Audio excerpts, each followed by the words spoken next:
जय श्री कृष्णा दोस्तों, राधे राधे।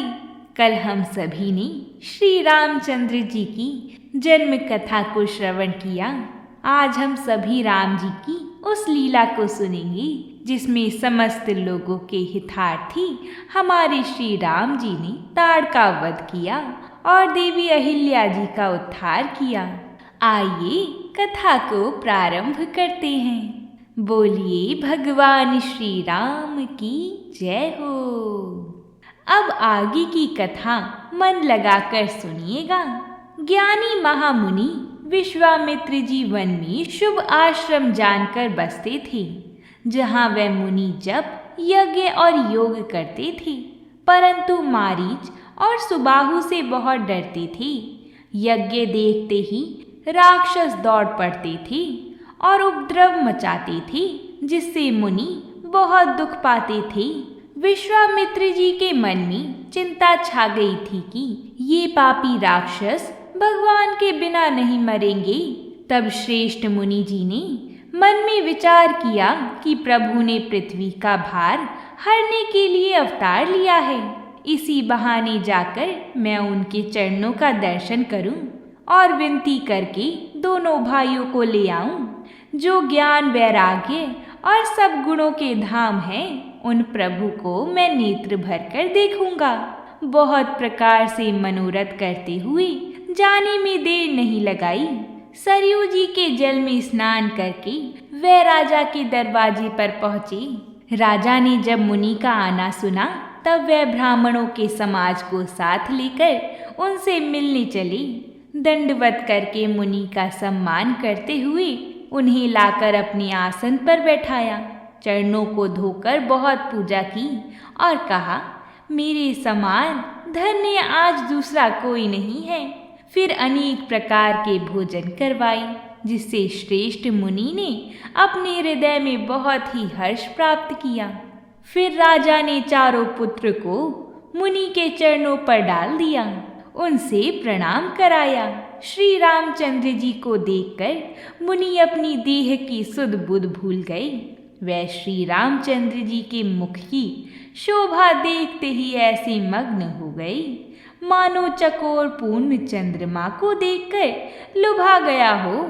तब राजा ने मन में हर्षित होकर ये वचन कहे, हे मुनि, इस प्रकार कृपा तो आपने कभी नहीं की। आज किस कारण से आपका शुभ आगमन हुआ, कहिए, मैं उसे पूरा करने में देर नहीं लगाऊंगा। मुनि जी ने कहा, हे राजन, राक्षसों के समूह मुझे बहुत सताते हैं, इसलिए मैं तुमसे कुछ मांगने आया हूँ। छोटे भाई सहित श्री रामचंद्र जी को मुझे दे दो। राक्षसों के मारे जाने पर मैं सुरक्षित हो जाऊंगा।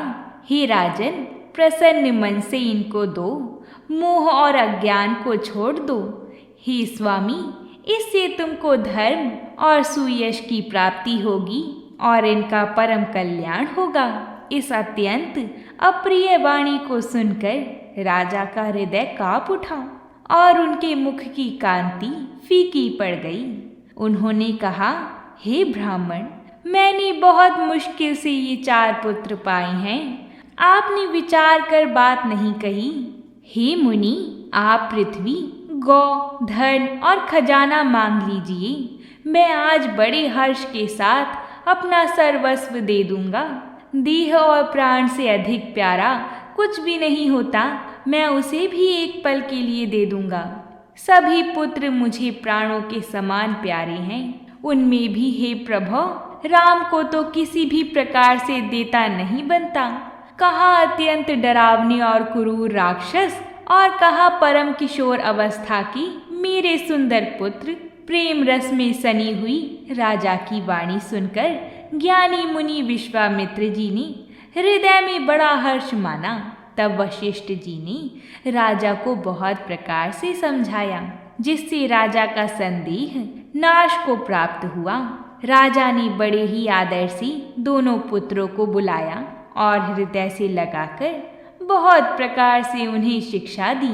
फिर कहा, हे नाथ, ये दोनों पुत्र मेरे प्राण हैं। हे मुनि, अब आप ही इनके पिता हैं, दूसरा कोई नहीं।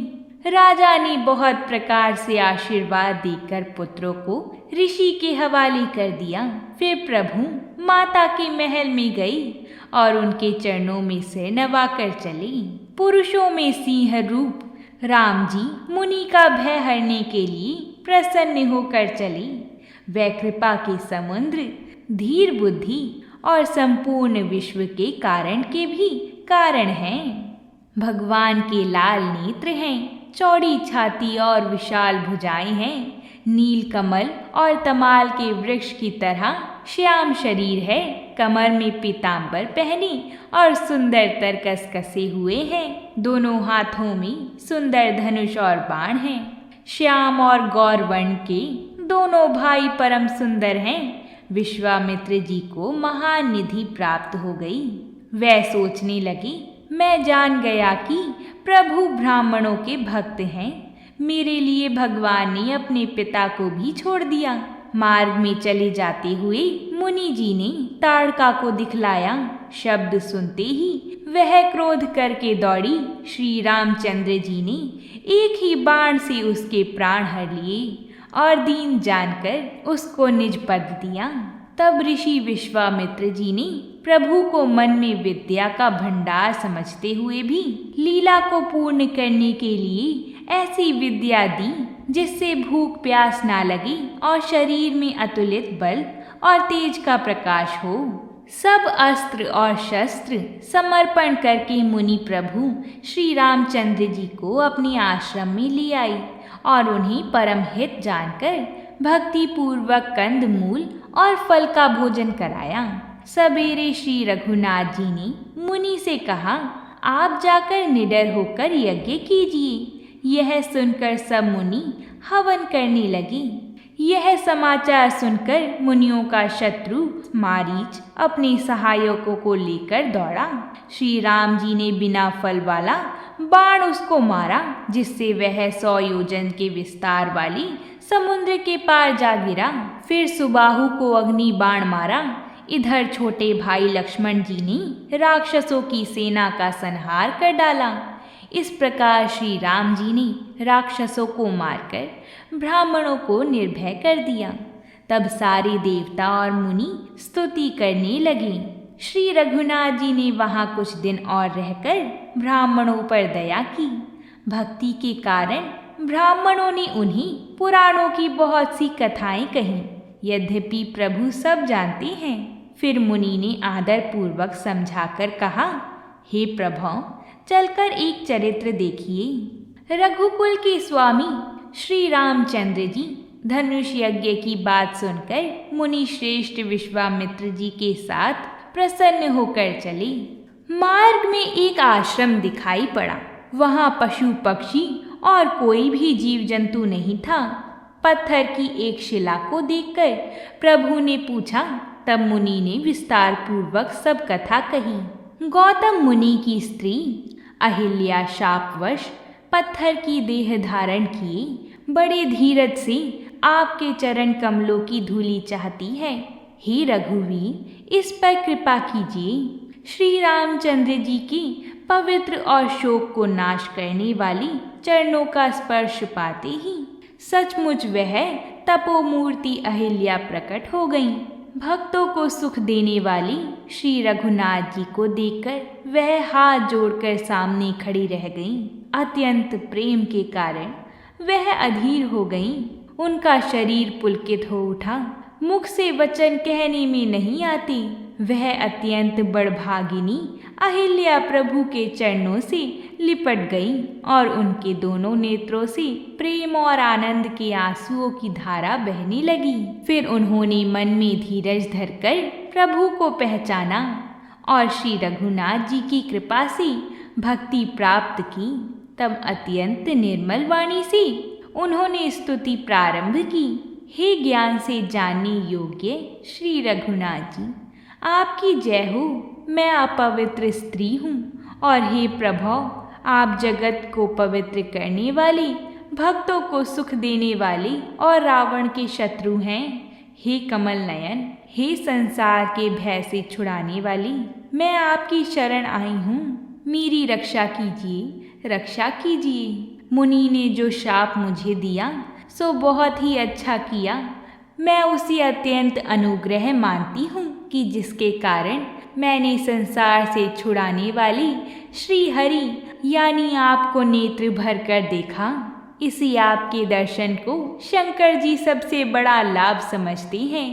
हे प्रभु, मैं बुद्धि की बड़ी भोली हूँ। मेरी एक विनती है, हे नाथ, मैं और कोई वर नहीं मांगती, केवल यही चाहती हूँ कि मेरा मन रूपी भौरा आपके चरण कमलों की रज के प्रेम रूपी रस का सदा पान करता रहे।